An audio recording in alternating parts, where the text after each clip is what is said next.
www.destape.net y www.destape.tv. Y bueno, continuando con nuestro panorama político, acá como siempre tenemos a un doctor que nos encanta entrevistarlo, y ahora especialmente que se acerca el día 2, que es el Día del Abogado, el 2 de abril, y bueno, don Virgilio Horna Jiménez, quien nos va a contar un poquito sobre cuál es la función del abogado. Bienvenido a Destape, ¿cómo está? Y cuéntenos, a ver, díganos a todos, ¿cuál es la función específica del abogado? Ahora que ya celebramos este 2 de abril, otro aniversario más. Gracias por la invitación, contento de estar con ustedes y sobre todo de poder contribuir en la formación de la toma de conciencia de nuestro pueblo para el reclamo de sus derechos y para luchar contra la reivindicación de sus derechos y combatir tanta corrupción que agobia al país. Lamentablemente, la profesión del abogado ha ido de más a menos. Y esto puede parecer paradójico, puede parecer una herejía, pero es la verdad. La situación misma, los sistemas de orden político, el tipo de educación que se está dando, imparte, entonces lo convierten al abogado en un simple plicapleitos. El profesional que tiene que solucionar los problemas, los pleitos de la gente. Pero la función del abogado no es solamente esa. El abogado es el conductor social. Exacto. Con el respeto que me merecen las otras profesiones, de médicos, de ingenieros, el abogado es el hombre más culto de una sociedad. ¿Por qué? Porque nosotros tenemos que conocer todo tipo de problemas y del saber humano. Tenemos que saber cosas de medicina, no a cabalidad, pero tenemos que saber de ingeniería, de educación, etcétera, etcétera, etcétera. Entonces, el abogado es el conductor social, el hombre que recoge la problemática social, el hombre que entiende el dolor de su pueblo, el hombre que entiende la protesta del trabajador humilde, sí, el hombre que recoge la ira y la protesta del ciudadano que ha sido vejado en sus derechos, el hombre que acoge la protesta y la indignación del litigante al que se le ha marginado desconociendo sus derechos, a veces por un precio que muchos jueces han puesto a las resoluciones. Exacto. Entonces, el abogado es el hombre y el colegio de abogados es el faro que alumbra el sendero por donde debe discurrir la sociedad. El colegio de abogados ha sido y debe ser el faro que oriente al ciudadano, en este caso al ciudadano lambayecano, y que vele por él. Por el bienestar de la justicia. A mí me sorprendió, como le digo, cuando cerraron la sala constitucional y no se pronunció. Y es algo que me sorprende. ¿Por qué no se pronunció el colegio? Y hasta ahora nadie se pronuncia, ¿no? Y es sorprendente. Y ellos deben velar por todo. Yo les voy a contar una anécdota. El presidente de la sala constitucional era el doctor Manuel Wangal Naveda. Mi amigo, lo aprecio, lo respeto, como la mayoría de magistrados, porque su condición de magistrado merece el respeto y la consideración. La crítica que le hacemos a los magistrados por su mala actuación es a los que actúan mal. Exacto. Pero no todos los magistrados son corruptos. Claro. No todos los magistrados son sinvergüenzas. Entonces, el abogado y el colegio de abogados tiene que aprender a hacer un distingo también en ese sentido. Cuestionar con severidad la conducta corrupta de los jueces, pero reconocer el mérito de los jueces honestos. Exacto. Cuando el colegio de abogados adopte ese papel, recién entonces vamos a estar nosotros en condiciones de exigir y de brindar a la colectividad la opinión certera en la búsqueda de justicia. ¿Por qué cree? Entonces le decía, el doctor Wangal se acerca y un día a mi oficina y me dice, Virgilio, porque así me tratan, mira, queremos que nos apoyen en este reclamo porque han cerrado la sala constitucional. Sí, pues, sí. Eso, bueno, hay abogados que dicen, sí, también, que cierren, que no sé qué, que no sé cuánto. Entonces, no puede un abogado, por una cuestión personal, exacto, por una cuestión aislada, pretender que se suprima una sala constitucional ¿Cómo que es posible? va a resolver una serie de problemas dentro de ese aspecto y le va a permitir al ciudadano ahorrar dinero en los viajes y trámites en la búsqueda de justicia. Nosotros apoyamos, y yo le dije con todo gusto, yo tuve que viajar, pero le dije, yo estoy de viaje hoy día, pero en cuanto regrese yo voy a ir a buscar, y efectivamente fui personalmente a buscar al doctor Wangal en la sede de la Corte para firmar el pronunciamiento como paz decano. Me agradó firmarlo porque me identificaba con el reclamo de los magistrados, claro, y con el reclamo del pueblo lambayecano. Exacto. Yo no entiendo cuál ha sido el criterio real, perdónenme los magistrados supremos, cuál ha sido el criterio real que ha tenido el Comité Ejecutivo del Poder Judicial para suprimir la Sala Constitucional de Chiclayo. La Corte Superior de Justicia de Lambayeque es una de las más importantes del Perú, no solo por el volumen de casos que tiene, sino por la calidad de sus magistrados. Aquí hay universidades que están formando abogados, hay un colegio de abogados que tiene excelentes abogados, que hay también algunos que no quieren asumir el rol verdadero del abogado, sino simplemente se conforman con ser, perdónenme, picapleitos, pero no es justo que se haya suprimido la Sala Constitucional de la Corte de Lambayeque. Nosotros desde esta tribuna, exigimos a la Corte Suprema que resuelva la petición que está pendiente y restituya a la Corte Superior de Lambayeque la Sala Constitucional. Eso es un pedido de toda la ciudadanía. Así es. Y siempre, cada vez que tenemos la oportunidad en nuestras entrevistas, siempre hacemos este reclamo, esta voz de protesta, de que nosotros necesitamos nuestra Sala Constitucional. Así es, efectivamente. Cuanto más importante es la Corte Superior de Justicia, cuanto más importantes son sus fallos certeros, más grande es la obra que realizan y más tranquilidad y más paz social va a haber para los ciudadanos. Más equidad, más porque la justicia está encaminada a lograr la paz social. Exacto. No puede un pueblo vivir sin que haya paz social. Y la paz social se da cuando la justicia es justa, es oportuna, es correcta y realmente, ¿qué le digo yo? De manera certera para que el ciudadano confíe. ¿Qué opina de la crisis moral que ahora está pasando en nuestro país? Bueno, ese es un problema gravísimo. La corrupción pública ha corroído lo más profundo de la estructura del país.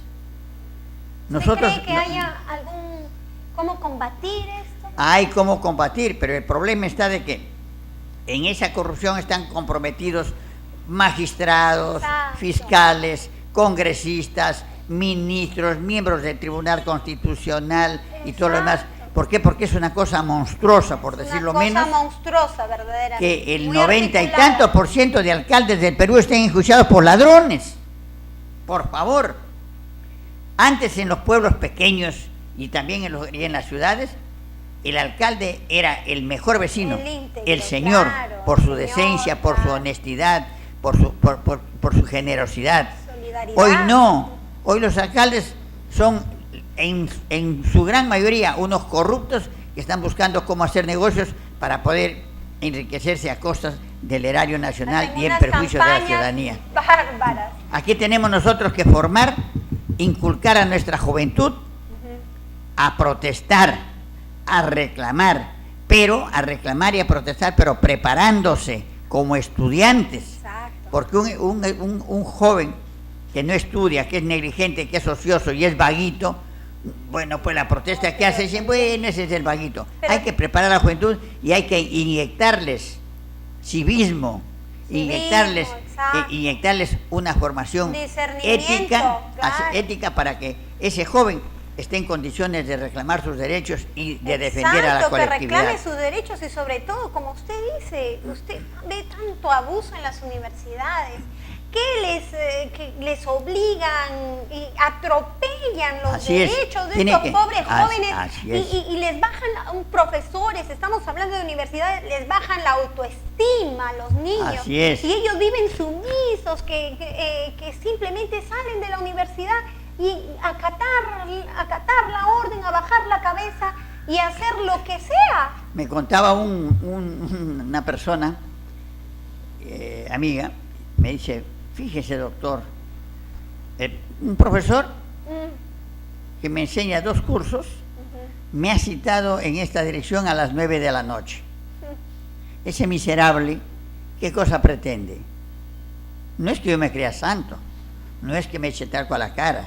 Yo tengo tantos errores, tantos defectos, quizás mucho más que otros, pero trato siempre de mejorar y trato de corregir mis hierros, porque cuando se lucha por el bien de los demás, hay que tener autoridad moral. Entonces, si un profesor tiene esa calaña, es como a veces los magistrados que también citan, no todos, algunos, a las litigantes a una determinada dirección. Entonces, eso es grave, hay que combatir. Pero la corrupción en el país es factible de combatir, pero necesita para eso una política de Estado, que todos los partidos políticos se unan y hagan una promesa y un compromiso firme de combatir, caiga quien caiga. Pero aquí hay alguien que no va a querer. ¿Por qué? Porque hay personajes y hay políticos que sabemos quiénes y que no lo decimos para que no crean que le estamos haciendo contracampaña, que tienen influencia en el Poder Judicial, otros que tuvieron influencia en el Ministerio Público en gestiones pasadas. Gracias a Dios, el Ministerio Público, con la gestión de la doctora Gladys Echaíz, que fue una buena fiscal de la Nación, y con la gestión del fiscal de la Nación actual, el doctor Pablo Sánchez Velarde, que es un hombre decente, ético, y que es la reserva moral del país, el Ministerio Público está tratando, en lo posible, de cumplir con su función, de defender la legalidad y de ser implacable en esa lucha contra la corrupción. Que hay fiscales que saltan la tablita, sí, pues los hay, no, y lo sabrán. Pero hay fiscales que, por ejemplo, lo que pasa, estoy viendo últimamente, no saben, o sea, desconocen la ley. Escuchamos, justo ayer les comentaba a la amiguita que estuvo acá, usted escuchó, sobre este delito de flagrancia, cómo se atropella, ¿no?, el debido proceso, las garantías, así es, la defensa, y bueno, ahora el fiscal viene y lo acusa menos de un día y usted ya está sentenciado con 4, 5, 6, sabrá Dios cuántos años, en menos de 24 horas.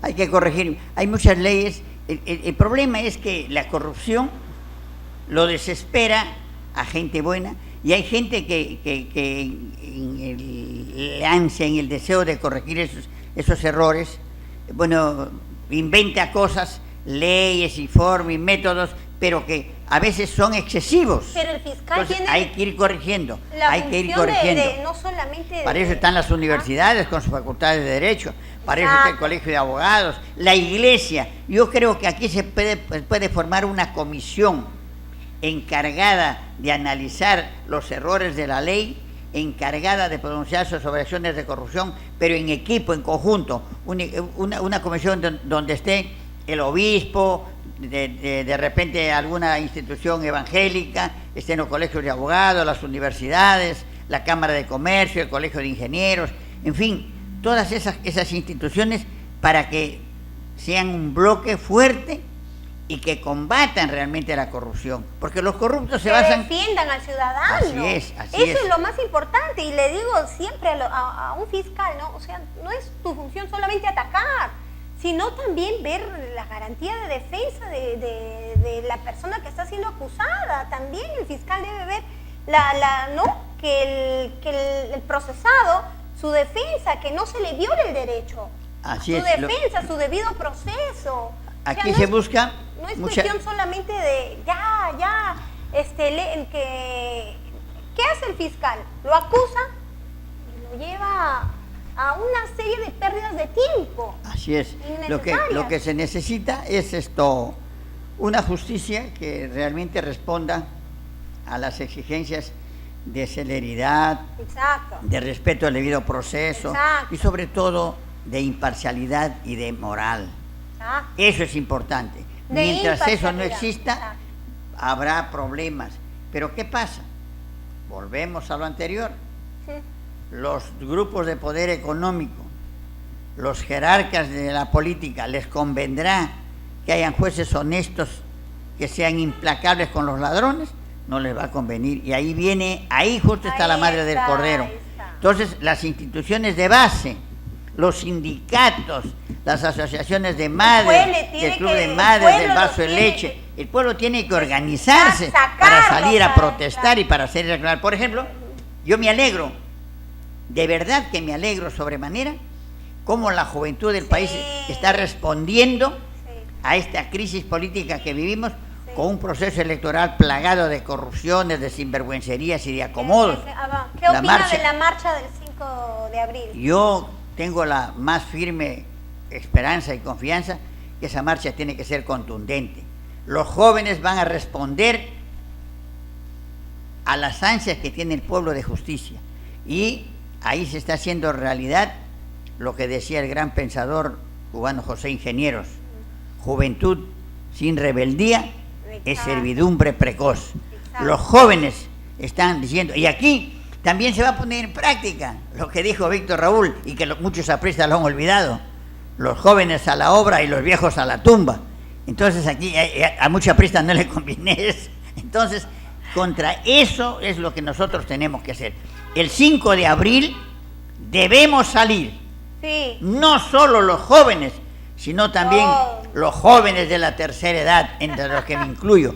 Yo espero estar también ahí en primera fila, porque creo yo que esta es la oportunidad de los peruanos de demostrarle a nuestros gobernantes, a nuestras instituciones, que no pueden jugar con el destino del Perú, llevándonos a un proceso electoral mañoso, plagado de corrupciones, de componentes y de acomodos.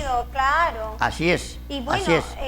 Cambiando de tema, también tengo acá la resolución 04-2016, donde dice que usted es el presidente, felicitaciones, de la Comisión de Fiscalización de la Moral Pública. Cuéntenos, a ver, ¿de qué se trata esta comisión? Bueno, esto es un honor que me ha conferido el Comité Ejecutivo del Colegio de Abogados cuando me piden colaborar con mi colegio. Yo soy un abogado institucionalista.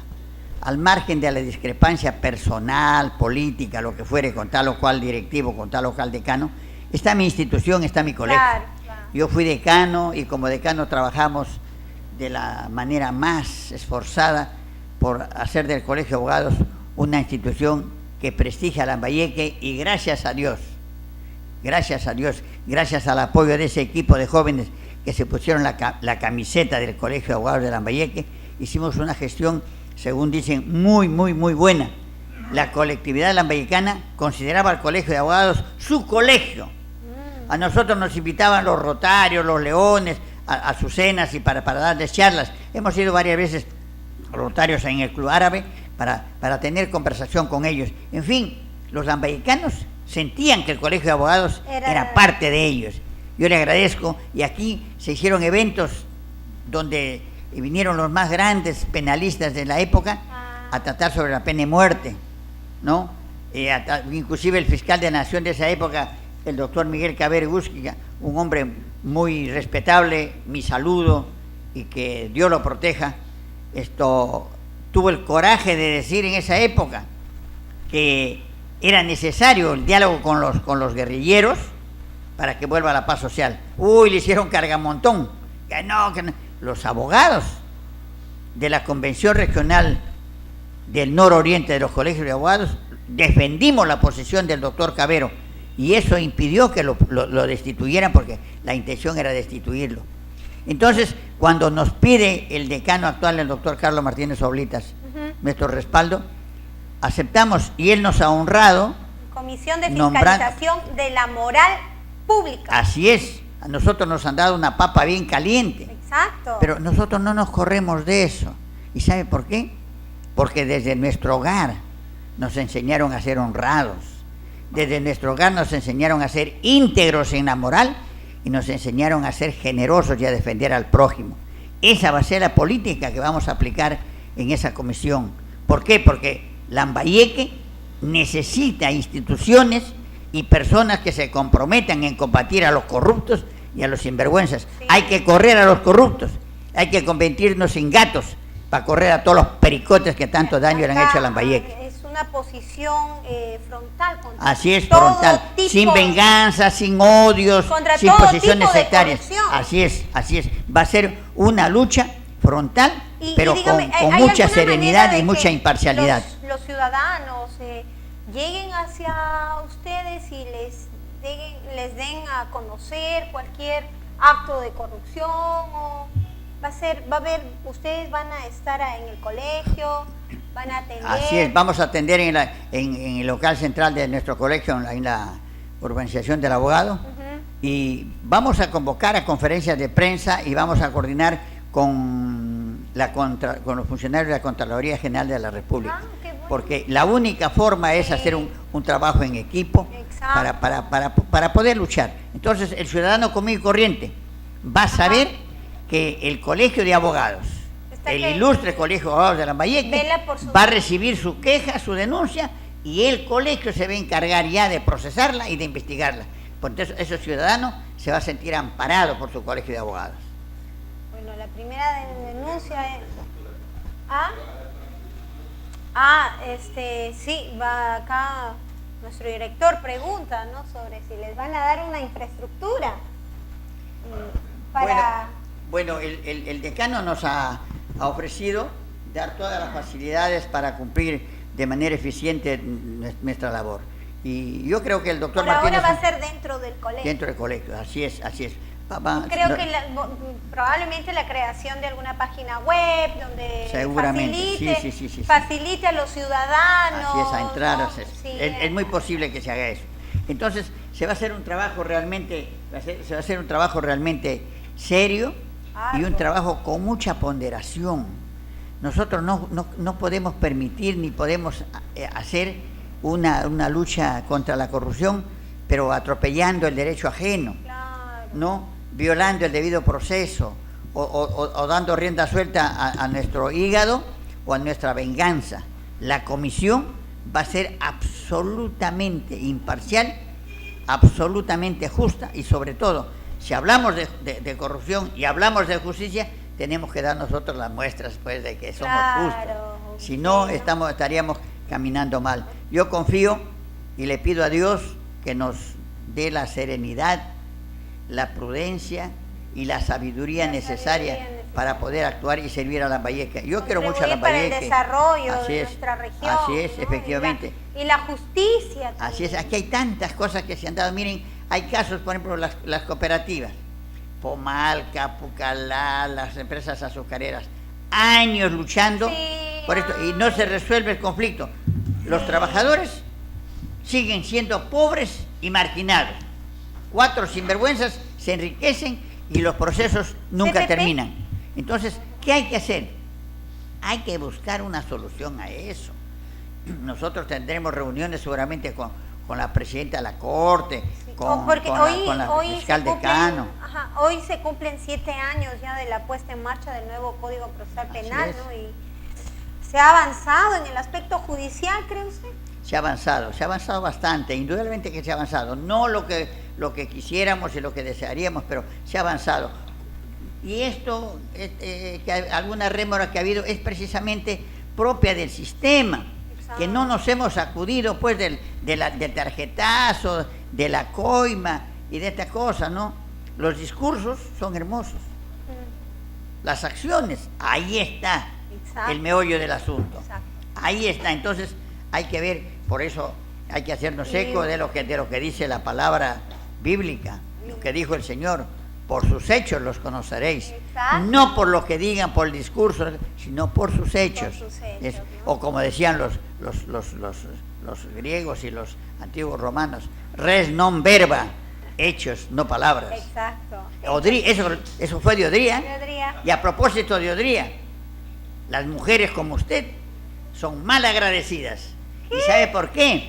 Porque nadie le reconoce al gobierno de Odría de haber sido el gobierno que le concedió el derecho al voto a la mujer. ¿no? Sí. Imagínense, nadie le reconoce a Velasco, que fue el gobierno que le reconoció a la mujer campesina el derecho a reclamar la parte que tenía con su Pero convivencia ¿sabe con su cuál marido. es el problema? No es que no reconozcamos, lo que pasa es que no sabemos, o sea, no se nos enseña. Así es, Y así es. pregúntele, eso del derecho del voto a la mujer, yo lo he aprendido recién en un curso de maestría, pero en el colegio nunca nadie nos enseñó, que fue Odría que dio el voto a la mujer y bueno, Hay que orientar a la mujer. Fíjese, los problemas de las sociedades padecen serios problemas. ¿Y sabe por qué?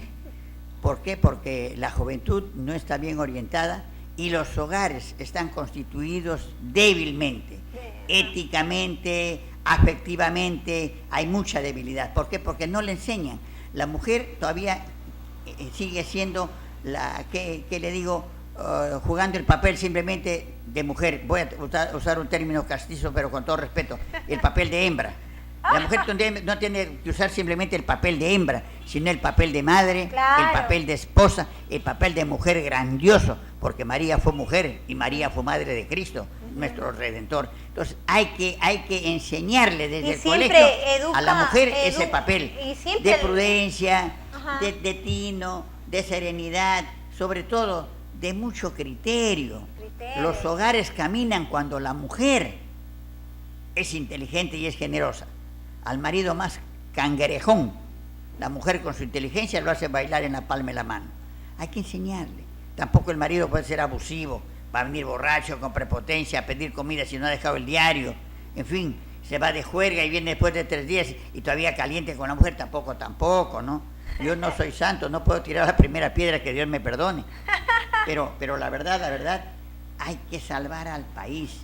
Hay que cambiar la educación. Sí. Yo veo con mucho optimismo, por ejemplo, el criterio y la orientación que le está dando el actual ministro de Educación, valga la redundancia, a la educación en el Perú, la educación secundaria, la educación universitaria. Sí. Y felicitaciones y reconocimiento público al congresista Daniel Mora por el coraje, por la moral de no haber caído en las tentaciones de los buitres de la educación. Que no querían que se dé esta ley universitaria, que quieren seguir negociando. Aquí, por ejemplo, tenemos nosotros un problema grave en la Universidad de Chiclayo. Un rector que no es rector, es espurio. Quiere adueñarse de una universidad que no es de él, negando el derecho a la verdadera propietaria. Se hace elegir, elabora estatutos, busca cómplices, en fin, perdón el casticismo, se orina en la tapa del órgano. Eso no se puede permitir. La cultura, señor Ortiz, es la cultura. La moral es la moral. El reconocimiento del derecho ajeno es el reconocimiento del derecho ajeno. No podemos traficar nosotros con las instituciones ni dejarnos arrastrar por nuestras ambiciones y nuestros apetitos. Hay que luchar para dejar una estela de grandeza. Exacto. Los maestros tienen que buscar cumplir su papel para que lo recuerden con cariño. Yo, por ejemplo, recuerdo con mucho cariño a mis maestros. Claro, debe ser así. Cariño. Los respeto, los quiero y siempre le pido a Dios que sea misericordioso con ellos y los proteja. Porque así es, el maestro es lo más grande que puede tener una sociedad después de los padres. Exacto. Entonces, ¿qué pasa en un país, por ejemplo, donde al maestro lo tratan como gente de quinta categoría, con sueldos miserables, con una serie de cosas y requisitos, con concursos amañados? Y lo peor de todo es que ¿quién es el más afectado? Los alumnos. Así es. Porque si usted ve a un maestro que no está feliz con lo que hace, tuve la oportunidad hace unos días,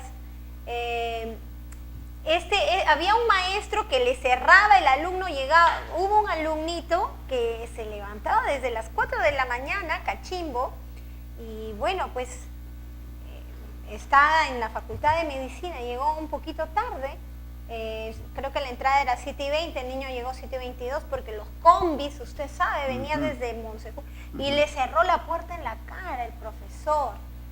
Y este niño verdaderamente se sintió tan frustrado. Entonces, ¿qué pasa con los maestros? ¿Dónde está la tolerancia, el criterio? ¿Qué les pasa? Eso no es la forma, ni el método de educar. Fíjese, hay cosas que se pueden hacer con un poco de ingenio y de buena voluntad. Exacto, buena voluntad. Por ejemplo, los colegios, los padres sufren y se horrorizan cuando ya está a puertas del inicio del año escolar. Matrículas, uniforme, libros. ¿Qué pasaría? Si no... ¿Qué pasaría, por ejemplo, si la sociedad se une, capitaneada por el Ministerio de Educación, y pide a las empresas Claro. la creación de un fondo común Para que se impriman libros y regalarle a todos los niños. estudiantes? ¿Y sabe qué? Todos, ¿Y todos, esto? todos. Qué hermoso. Ajá. Yo me acuerdo cuando yo estudiaba en una escuela fiscal, en una escuela pública, en un colegio público, nos regalaban los cuadernos. Me acuerdo, a los de quinto año nos daban pues 15 cuadernitos bonitos y nuestros 3 lápices, nuestro borrador. Nos regalaban el libro seguir Panchito, muy lejos, por ejemplo. seguir muy lejos, Panchito. aquí nomás Ecuador, Bolivia, ¿Ya? usted ve, todos los colegios, ellos les proporcionan los libros, son unos señores libros Así que los es. niños, el niño es responsable del cuidado del libro durante todo el año y ese libro va de De clase, mano en mano, de mano claro. en mano. Y bueno, a no ser que esté bien deteriorado, que lo reemplazan, pero ¿por qué no se da? Y esto del uniforme escolar. Claro, ¿Por qué claro. gastar tanto dinero en un uniforme escolar? Sí. Es decir, ¿qué pasa? ¿Usted cree ¿Qué que a una, por ejemplo, a una fábrica de camisas, de pantalones, que le piden, oiga, regálenos pues unos 10 o 20 uniformes? Yo sé que con gusto lo van a dar. Y ahí, en el colegio, yo me he visto y mi uniforme me ha regalado a la fábrica tal. Ahí están haciendo propaganda. Ganan por partida doble. Le sirven al país, le sirven a los niños, a los jóvenes y ganan su propaganda. Pero es cuestión de tener iniciativa. Aquí no. Todo el mundo quiere hacerlo, comprando con el Estado. ¿Y sabe para qué? Para la coima. Sí. Ese es el gran problema. Nos hemos acostumbrado a la coima. Somos un país de sinvergüenzas. Hay que combatir y hay que revertir esto. Si queremos que el país salga de este estado Y de usted crisis. dice que hay esperanza. Así es, y los jóvenes mañana tengan un futuro mejor, un país lleno de grandeza, tenemos desde hoy día los que podemos luchar, decir las cosas que decimos y enfrentarnos con coraje a este cambio tan Y bueno, brutal. de Así antemano, todo nuestro apoyo a esta comisión, a la nueva comisión de la cual usted es el presidente, ¿no? La Comisión de Fiscalización de la Moral Pública, le damos las felicitaciones, don Virgilio Horna Jiménez.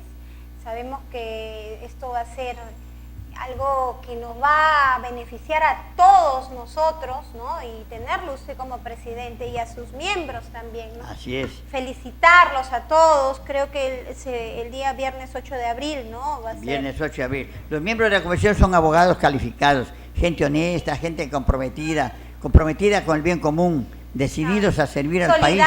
Solidarios, Así es. justos. Eso es lo que Eso falta. es lo que necesitamos. Solidaridad, justicia. No solo solidaridad nacional con Castañeda Locio, no. sino solidaridad verdadera, con las causas justas claro. que el país reclama para su grandeza. Solidaridad y justicia, Así es. que Así todos es. necesitan, ¿no? Y bueno, son tantos los abusos y los atropellos que se cometen, pero como usted dice, la unión hace la fuerza. Así y es. bueno, con esta comisión esperemos que, y sabemos que ustedes van a dejar los primeros pasos y una buena huella que todos los demás, todos los años van a continuar, van a dejar.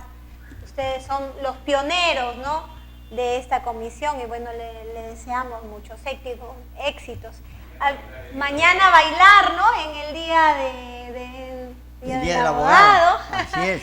¿No? Las Así es. felicitaciones, que tengan un feliz día a todos los abogados de nuestro país y por qué no, a nivel de todo el planeta, ¿no? Así es. Felicidades y como usted dice, que tengan siempre esa sabiduría de ser los que velan, los que luchan por la justicia, que esa es la verdadera vocación del abogado. Efectivamente. El velar y luchar por la Así es. Yo les agradezco estos buenos deseos, los estaremos molestando a todas las instituciones y sobre todo estaremos siempre confiando y pidiéndole a Dios que nos ilumine y recordar lo que las palabras del gran el rey Salomón, cuando el Señor lo instituyó rey, le dijo, serás rey, pídeme lo que quieres, te daré todas las riquezas que me pidas. Sabiduría. Y Salomón le dijo, Señor, dame sabiduría Claro. e inteligencia para gobernar Para con justicia gobernar. a mi pueblo. Exacto. Qué hermosas frases. Qué hermosas Eso frases. le pedimos al Señor. Padre eterno, danos sabiduría y danos inteligencia para poder servir a nuestro pueblo y combatir a los corruptos y dar la paz que tanto necesita el Perú. Muchas felicidades, de antemano muchos éxitos. Y nuestro director Víctor Balcaza Porras y su conductora Gabriela de Arte Mata le agradecen mucho la entrevista y les desea un feliz día a todos los abogados